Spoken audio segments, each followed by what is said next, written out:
The reason that our array-based lists are going to have a much faster get operation is as follows. On a real computer these days, no matter how big your array is, say it's 100 million items, any of those items you can get at the same amount of time, constant time, and that time is fast. So even if you want item number 50 million out of a huge array, it grabs it immediately.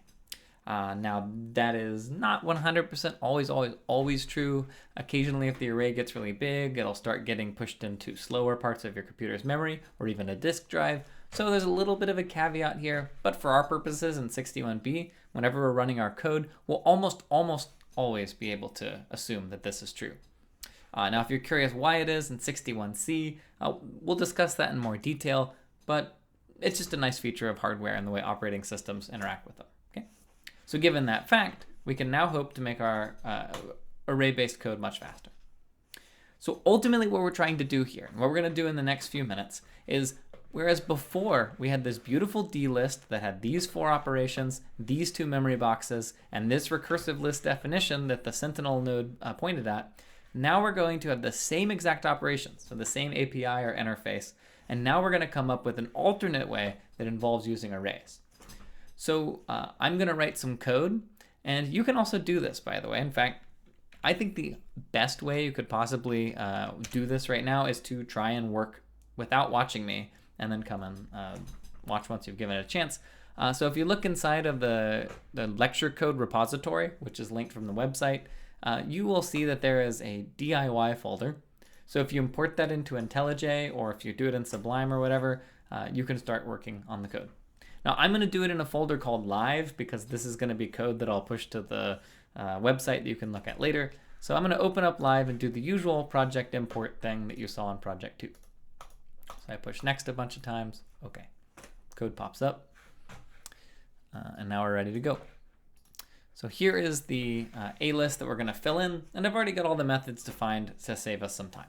Okay, so what we're going to do is in our AList constructor, we need to decide what memory boxes to set up. So I know that I have a size method, so I'm definitely going to have at least size as an instance variable, and I'm also going to need some kind of array. So I'm going to do an integer-based array because integer items only for now, and we'll make it generic later just because that keeps things simple. So for now, we're going to have an array called items.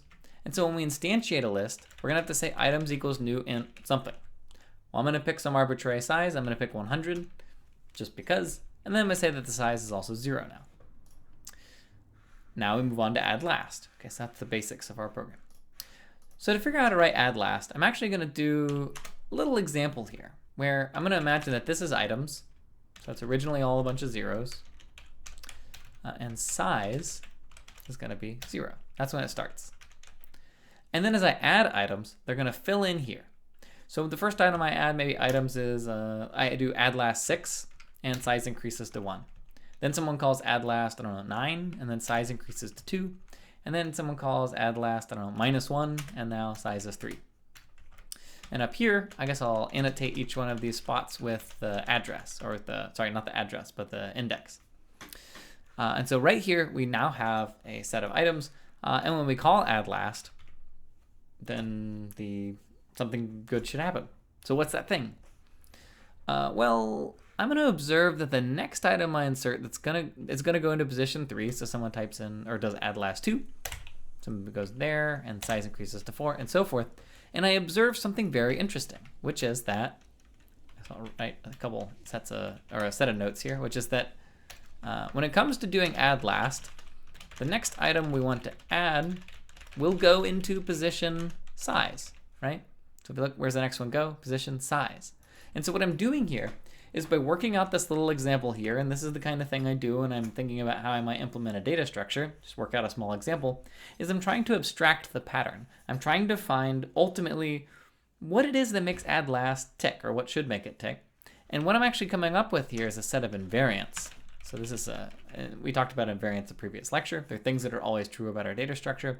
And so here, add last tells us that the next item we want to add will go into position size. Okay, what good is that little observation? Well, that means my code is very simple then. I say that items size equals x. I know that the thing I want to insert is going to go into position size. And also I need to increase size by 1. So another invariant I'll mention is that when it comes to size, the number of items and the list should be size. Okay. How about get last? Well, if we wanted to get the last item, what is that item? Which one is it? This one, 2.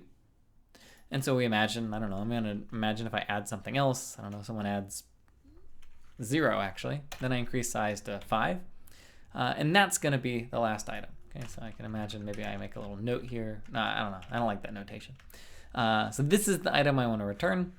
And so when it comes to invariants, we can say get last. The item we want to return is in position size -1. Okay. Oh, spell check. That's nice. Okay. And so when it comes to get last, we can just write return items size -1. Having this invariant up here makes the code very easy. Okay. When it comes to get, that one's super easy. We just need to return the ith item. And when it comes to writing the size method, we just return the size variable. So we're not going to go through this code and exhaustively test it or anything, but that's the construction I came up with, and it should be fine. Now, actually, I provided a test method here, or some test code you can actually run on your own implementation, but I won't do it right now. Okay, so let's look at the code I came up with. The AList class here, we'll notice that it's very similar to what I just came up with on the fly. There are a couple of differences. One is this private keyword. So you'll notice in my code, I didn't actually put a specifier here, and that's a common mistake whenever a programmer is new. And actually, you might wonder, what does it mean to not have any keyword? We'll talk about that in a couple weeks. But instead, it's better practice to put private, because that ensures that no outsider is going to edit our code. Okay, so that's something we might have forgotten. Another thing I did here in this code is you'll notice that the constructor is all on one line, and I have a semicolon separating these two statements. So this is better style. You might wonder why I did this here. The hint for you is this is a lecture on the internet, and the answer is simply that I don't have the vertical space. So I'd say that this is bad style, even though it is actually possible in Java. Okay? So that's the code. Now I'll note also I've written out the invariants that we put in our code before, and these invariants are really nice to have. Now when you're writing code, chances are you're probably not going to sit there and write out all your invariants, but maybe that's something you like to do. It's one of those things, it's kind of like safety equipment, where if you had the invariants actually written out, you can consult them as you're going. It kind of just depends on the style of programmer that you are. So some programmers really actually like having invariants. And actually, there's a whole field of computer science where you try and prove that your programs are actually mathematically correct, and invariants are a tool you can use to do that. Now, maybe you prefer to just you might just prefer to have little drawn out examples like that, and that could be fine too. But invariance is maybe the most mathy way of thinking about programming.